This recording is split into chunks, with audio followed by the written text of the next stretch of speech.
Hi,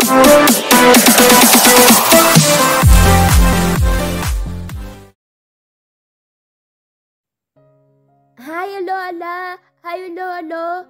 Hi, our beautiful titas and Tito Marky! Matthew Loudon greeted as soon as he entered the gate. Napagpasyahan kasi naming bumisita rito dahil holiday naman ngayon. At mukhang namimiss na nga nila ang kambal. Mga apo! Napangiti agad ako nang marinig ko ang masayang boses ni nanay. Sinalubong kaagad ito ng mga bata at nagmano bago tuluyang niyakap ang kanilang lola. Namiss ko kayo mga apo. Kami rin po, Lola. A part of me was felt disappointed to myself. Paano, nitong mga nagdaang linggo'y hindi ko na masyadong natatawagan si nanay. Kahit na alam kong sobrang namimiss na nila ang kambal. Dahil simula pa noong ipinanganak ko sila'y hindi na ito malayo-layo sa kanila ni tatay. Ilang saglit pa ay nag-angat ng tingin si nanay sa amin ni Lucas na ngayoy kakalabas lang ng kotse habang bitbit ang mga pasalubong namin. Hi, Nay! Bati ni Lucas. Mga anak, hali kayo. Naghihintay sila sa loob lalo na ang tatay nyo. Sagot agad ni nanay at nakangiting lumapit sa amin. Niyakap ko si nanay matapos kaming magmano ni Lucas. Namiss ko po kayo, Nay. Saad ko. Kami rin dito, anak. Naku, tahimik na nga itong bahay simula noong umalis kayo ng mga bata. Wala na tuloy nangungulit sa kanilang lolo na sumama sa bukid. Natatawang saad ni nanay. At doon nga ay pumasok na kami sa bahay. At dahil nga nauna nang pumasok ay naabutan namin itong katabi si tatay sa sala habang nanonood ng telebisyon. Pareho pa silang nakasandal sa may tiyan ni tatay. Kaya sobrang cute nilang tingnan. Muntikan pang ang makalimutan ni tatay na nandito na kami. Ngayon ay kasalukuyan kaming nasa kusina. Kakarating lamang ng mga kapatid ko galing sa trabaho. Samantalang si kuya naman ay sinama na lamang ang kanyang mga anak at asawa. Kaya ganoon na lamang ang pagkalugod namin dahil muli kaming nakumpleto at naging maingay ulit ang bahay. Uy, ate at Kuya Lucas, maiba nga tayo. Nasa kalagitnaan pa kami ng pagtatawanan nang biglang magsalita itong si Maris. Sabay kaming napalingon lahat sa kanya. Ano yon? Tanong ko, pero sa kaloob-looban ko tila ba'y nabasa ko na ang nais nitong sabihin. Eto na naman po itong kapatid kong ito. Sobrang talas ng mata. Sa dinami-dami ba naman ang pinag-uusapan namin napansin pa talaga kami. Nginusuan naman kami nito ni Lucas. Kumusta? Nagbalik na ba ulit sa wakas? Bumigay na ba ate? Saad pa nito. Ano na naman ba itong ikinapuputok ng butsi ng kapatid kong ito? Bakit ang talas ng mata niya? At sa dinami-dami ng mapapansin ay tungkol pa sa aming relasyong dalawa. Di hamak na single pa rin hanggang ngayon. Pasimple akong napalunok, lalo na nung lumihis sa amin ni Lucas ang mga mata nila. Ilang saglit pa ay naramdaman kong kamay nito sa aking balakang. Nang tingnan ko ito ay nagsalubong ang mga mata namin at doon ay nginitian ako nito na para bang may nais itong ipahiwatig. Ngumiti na lamang ako pabalik. Well, we're glad to announce to you that we're finally back together. Masayang anunsyo ni Lucas at mas lalo lamang akong hinapit papalapit sa kanya. Parang inaasahan naman na nila yon dahil nga simula pa kanina ay para na rin itong buntot kakasunod sa akin. Pairap ko itong tiningnan at pabirong sinampal dahilan upang magtawanan si nanay. Galing sa pagpapatayo ng bagong bahay nila kuya patungo sa pagbabalikan namin ni Lucas ang usapan. Real quick, daig pang TV show, silang lahat dahil sa pag-hot seat sa amin ni Lucas. Lahat na yata tinanong nila, kulang na lang yata tanungin kung anong klaseng kami matulog tuwing gabi. Napapailang akong natawa at hinayaan na lamang silang prituhin ng mga tanong si Lucas. Mas maiging tapusin ko na lamang itong pagkain ko dahil nagugutom na rin ako simula pa kanina. Namiss ko pa naman ang luto ni nanay. So, Ate Althea, nagbabalak na ba kayong sundan ng mga kambal nyo? You know, malaki na rin naman yung mga pamangkin namin. Oras na yata para magdagdag ng another one. Matalim kong tiningnan si Rafi sa sinabi nito. Anak nang, ano pa naman tong mga pinagsasabi ng batang to? Kung saan na umaabot. Huwag kang mag-alala, Rafi. Bibigyan din namin kayo ng bagong pamangkin soon. Aray! Nagtawanan silang lahat ng mapaaray si Lucas dahil sa pagkurot ko. Buwisit kasi. Kita namang pulang-pula na ako rito. Pinanlakihan ko pa ito ng mga mata nang nakangiwing tumingin ito sa akin. Sorry na, masaya lang ako eh. Saad pa nito na bumigay din agad ng dilatan ko ulit ito ng mata. Mukhang mas maganda yata kung parehong may lalaking kapatid si Baby Feli para mas protektahan siya. Kaya Lucas, sisiguraduhin mong lalaki ah. Kuya? Suway ko kay kuya. Bakit pa palagi nilang nakakasundo si Lucas? Bakit ako palaging pinagpapawisan at napapahiya sa tuwing silang nagkakatuwaan? Hindi pa kami kaagad natulog dahil tumambay muna kami sa labas ng bahay para mag-usap-usap. May nilagay kasi si tatay ng isang lamesa para kung sakaling mainip ito sa loob, kaya binilihan siya ni nanay. Sakto namang malaki pa itong nabili at maayos ito sa maramihan gaya namin ngayon. May iilang dumaang mga kapitbahay namin at katulad nga ng inaasahan namin ay nauwi lang sa tsismisa ng usapan nila ni nanay. At dahil nga ayaw nitong si tatay na nadadamay si nanay sa mga chismis dito sa barangay namin, iniba niya ang usapan. Ganoon lang kadali para kay tatay. Natulog na rin kami nang maabutan naming tulog na ang mga anak ni kuya. Gayon din ang kambal. Nanatili kami sa bahay ng 2 araw. Kaya pinagkatiwala ko muna kina Eden ng shop.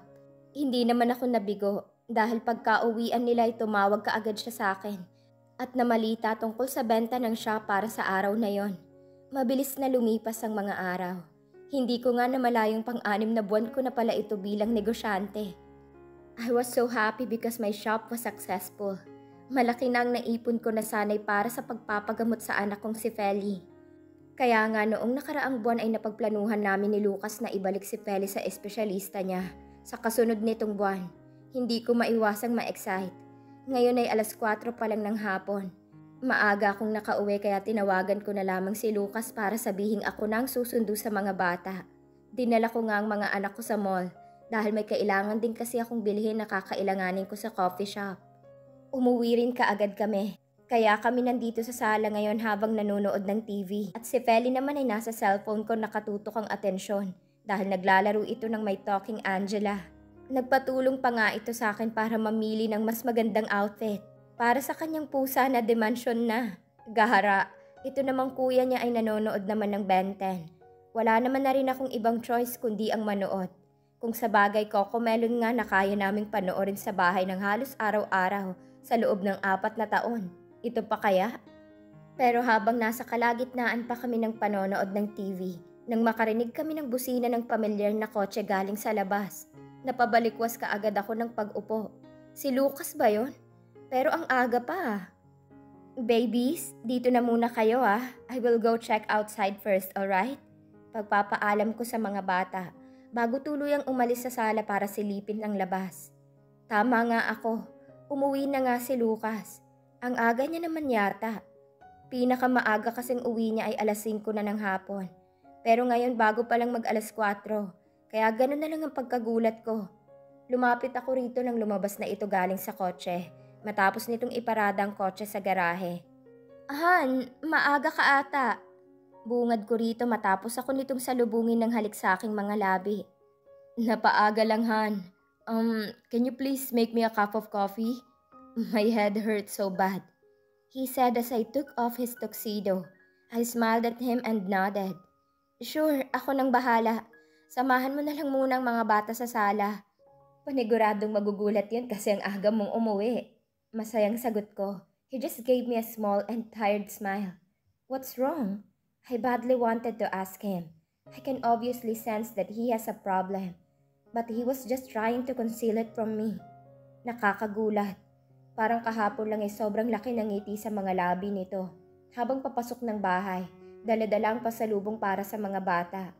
I don't know what happened now. Hindi ko tuloy maiwasang kabahan. I immediately went to the kitchen to make coffee as he requested. Pero habang gumagawa ako, hindi ko maiwasang mapaisip sa inakto ngayon ng asawa ko. May kung anong sumalakay na kaba sa dibdib ko dahil sa pamilyar na pangyayaring ito. I just saw myself years ago. I bit my lip and forced myself to erase those thoughts inside my mind. Lucas would never do it again, I believe. I let out a deep sigh to compose myself. And as soon as I finished stirring the coffee, I went back to the living area right away. Galing dito ay rinig kong pangungulit ng mga bata sa kanya. Pagdating ko nga roon ay naabutan ko ang mga batang parehong nakakandong sa kanyang magkabilang hita, kaya nagmamadali akong naglakad papalapit. Mga anak, baba muna kayo dyan, pagod pa si daddy nyo galing sa work. Tarantang saad ko at inilagay ko ang tasa ng mainit na kape sa maliit na lamisita para kargahin si Felicity. Maya-maya'y tumalon pababa si Matt. Sorry, Daddy! No, it's fine, baby. Come here and sit next to me. Sagot na lamang nito. Halata talaga ang pagod sa kanyang boses, lalo na sa kanyang mga mata. Napabuntong hininga ako, pero kahit naman pagod ito, hindi naman ito ganito. May problema ba siya? Here, drink this, I said and sat beside them. Napabaling naman ito sa akin at hilaw itong napangiti. Naks, ang bango-bango oh. Thanks, Han. He said and so I forced to smile. Pero sa kabila ng pagkabahala ko ay mas pinili ko na lang na manahimik at hinayaan muna itong magpahinga. Nakatulog ito sa sopa kaya hinubad ko na lamang ang suot nitong sapatos at pinahiga ito ng maayos pagkatapos ay kinumutan. I patiently waited for him. Para hindi maistorbo ang kanyang pahinga ay sinama ko na lang muna ang mga bata sa kusina at sinabing tutulungan ako sa paghahanda ng hapunan. At dahil nga napakamasunurin itong mga anak ko ay talagang naghahanda na sila ng mga plato at mga kubyertos na gagamitin sa hapagkainan. Wow, good job babies! I commented them. Do you still want a help po, me? Matt asked. I grinned. No baby, thank you so much. Doon na lamang kayo sa sala and check on daddy. Baka nilalamok na yon. Saad ko na lang. Wala naman silang naging reklamo at tumakbo na palabas ng kusina. Ang swerte ko nga naman talaga sa mga anak ko. Ilang saglit pa ay bumalik na ulit ako sa stove para i-check ang niluluto kong adobo. Hinalo-halo ko ito pagkatapos. Ngunit bigla kong narinig ang pagsigaw ng anak ko. Mommy! Daddy is already awake po! Alright, tell him to go here para makakain na tayo. I replied, and so they obeyed. Minutes after, I already heard their footsteps coming and before I knew, Lucas was already at my back, hugging me from the back. Ang bango naman yan, he whispered. Kumusta ang tulog mo? Ayos na bang pakiramdam mo? I asked. From here, I felt him nodded. Mabuti naman kung ganon, I responded. Oh, bitaw muna, iyahain ko na muna to, nagugutom na ako eh. Saad ko. Sumunod naman ito at siya nang kumuha ng platitong paglalagyan. We ate happily, as usual because of the kids. Kahit na ang totoo ay ang dami pa rin bumabagabag sa isipan ko, nabalak ko sanang tanungin kay Lucas. All I need is to look for a perfect timing, and that would be later after we eat. And that's what I planned. I quickly finished keeping all the utensils we used and immediately went to our bedroom. After I took the kids to their room, and as usual naabutan ko na naman itong kaharap ang laptop niya habang nakaupo sa kama. Tahimik kong sinara ang pinto at umupo sa tabi niya. Doon lamang ito nag-angat ng tingin sa akin. Han, he called. Umayos ako ng pagkaupo at tinakpan ang pang-ibabang bahagi ng katawan ko gamit ang kumot. I rested my back at the headboard afterwards and stared at him. Lucas, I called him finally. Kaagad din naman siyang napabaling sa akin at tinaasan ako ng kilay. I want to ask something, I replied. He nodded right after. Sure, what is it? I cleared my throat and composed myself before I let those words out from my mouth. May problema ba? You look uneasy simula nung umuwi ka kanina. Hindi ka agad ito nakasagot. Bagkus ay tinitingnan lamang ako nito na para bang pilit niyang binabasa ang mga mata ko. Ilang saglit pa ay nababuntong hininga ito. Nothing, Han. Napagod lang talaga ako kanina galing sa opisina. I wanted to go home early, so I did choose the latter. He smiled. But no, there was something in his eyes that did not match what he said. That what he said was actually not true. That there was something that he couldn't tell. I sighed. Alright, I won't force him this time. Susunod na lang siguro. Alright then, matutulog na ako. Good night, Han. Iyon na lamang ang naging sagot ko. At dinampian ito ng halik sa kanyang mga labi. Good night, magpahinga ka na. He replied. Naalimpungatan ako nang maramdaman kong paghalik-halik ni Lucas sa aking noo habang magkayakap kami sa ilalim ng kumot. Mas lalo ko lang isiniksik ang sarili ko rito nang lumapit sa hubad kong balat ang malamig na hangin galing sa aircon. Nilalamig ba ang misis ko? I heard his husky voice at the top of my head. I nodded my head with my eyes still closed. Oh, let me hug you even more. And as he said, he hugged me even tighter that I giggled. Sobra talaga akong napagod kagabi dahil dumalo kami ng celebration sa Thanksgiving ni na Sharon at ng asawa niya. Sinama ko na lang din ang mga anak ko, pati si Lucas, kaya opisyal ko na itong napakilala bilang asawa ko. Pag uwi pa ay mas lalo lang yata akong napagod kasi nangaakit na naman kasi itong damuho kong asawa dahil gusto niya akong sabayan sa pagligo. Sino ba naman ako para tumanggi kung mismong biyaya nang nasa harap ko? So much of that. Thankfully, kinabukasan matapos ng naging usapan namin noong gabing may parang problema siya, ay bumalik lang din ulit siya sa dati. But still, his problem remained mystery to me. Wala itong sinasabi o ino-open up sa akin. Kahit na sinabi kong gusto kong maging open siya sa akin at nang matulungan naming dalawa ang issue kung meron man. Ayoko kasing matulad na naman kami noon. He did not confront me at all and decided things impulsively that affected our relationship. Kaya gusto ko'y palagi siyang nagsasabi sa akin kapag may gusto siyang klaruhin o ano. What time is it? I asked sleepily. Don't worry, maaga pa naman. It's still 5:30. He replied.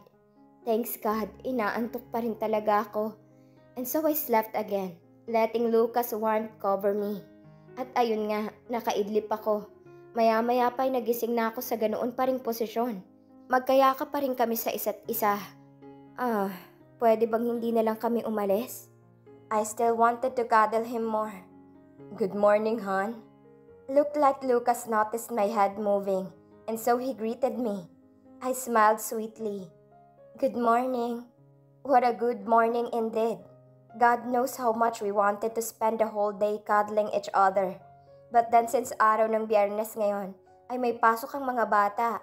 Maski kami. Kaya mas pinili rin naming lumabas na lamang.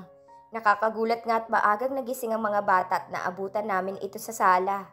Laking pasasalamat pa namin at hindi ito pumasok ng kwarto kanina, gaya ng nakagawian nila, dahil daw gusto nila kaming makatabi. Our day passed smoothly. We rode his daddy's car together. We talked and laughed inside the car. Nakakatawang ang isipin na para akong napapraning sa tuwing may isa sa aming nananahimik. Dahil pakiramdam ko ay may problema at ayaw ko sa lahat ay ang nagtatago. Hello, kumusta naman? I asked happily when they entered my mini office. They showed me their wide smiles. Hello, Miss Althea. Ayos naman po. They answered attentively. Saka pasensya na po kung nakaligtaan ko pong mag-send sa inyo ng update kahapon kasi napa-overtime po eh. Ang dami kasing customer.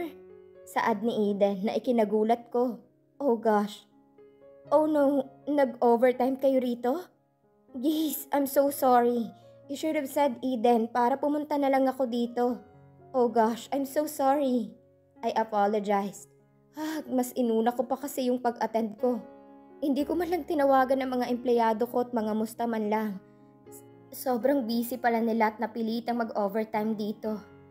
Naku, Miss Althea, ayos lang po. Trabaho naman po namin yun, tsaka hindi naman po kami nahirapan dito. Saad ni Gwen. Kahit na, I should have been here with you. Problemadong sagot ko. God, I don't know how to show how much I appreciated their hard work. I should treat them or give them an additional salary, I guess. Thank you so much to all of you. I really appreciate your hard work. Don't worry, babawi ako sa inyo. I genuinely said, and so they nodded with a smile on their faces. No need na po, Miss Althea. It's our job din naman po to serve you. May stated. How sweet they are. Naging normal lang ang pangyayari sa shop. Marami namang customers ang nagsibilihan, pero pakiramdam ko hindi ito katulad kahapon na sobrang busy nila. Ang saya lang panoorin ni na May dahil napaka-approaching nila sa mga customer. Kahit pa yung mga nakabusangot pagpasok ay lumalabas ng nakangiti. Ganun sila kagaling. Hello, ma'am, sir. Welcome to F&M Coffee Shop. Good morning. Pasok po kayo. We offer various coffee flavors but our top-selling coffee is espresso with love. And cafe mocha, which is our beautiful Miss Althea specialty. You may proceed to the counter for more flavors po.